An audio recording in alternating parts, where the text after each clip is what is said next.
Mae pobl heddiw yn poeni am yr amgylchedd, yn enwedig pobl ifanc. Felly, yn y dyfodol, dwi'n meddwl bydd mwy o bobl yn prynu bwyd sydd wedi cael ei gynhyrchu'n lleol a bwyd organig. Dros y blynyddoedd dwytha, mae llawer o bobl wedi troi at ddiet vegan.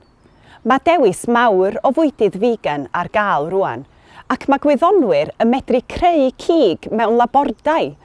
Felly, dwi'n meddwl bydd veganiaeth yn apelio at fwy o bobl yn y dyfodol.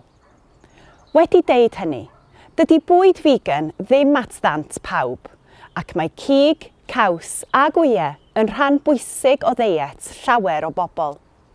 Hefyd, os ydych chi'n byw ar incwm isel ac yn dibynnu ar fanciau bwyd, does gennych chi ddim llawer o ddewis be ydych chi'n ei fwyta.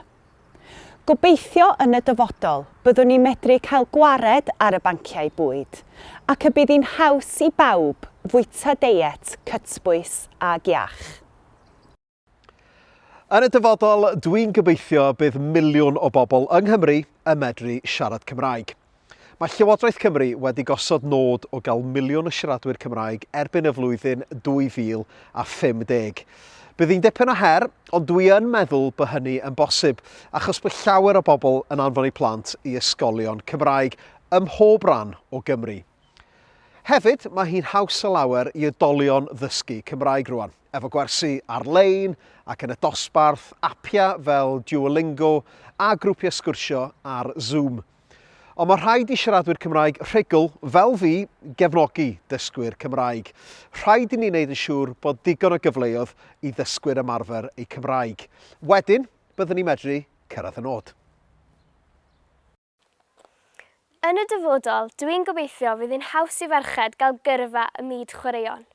Ar hyn o bryd ym Mhrydain, mae dynion sy'n chwarae pêl-droed a rygbi yn broffesiynol yn ennill cyflogaeth llawer uwch na merched. Rhaid i ferched o Gymru chwarae dros glybiau yn Lloegr os ydyn nhw eisiau datblygu eu gyrfa.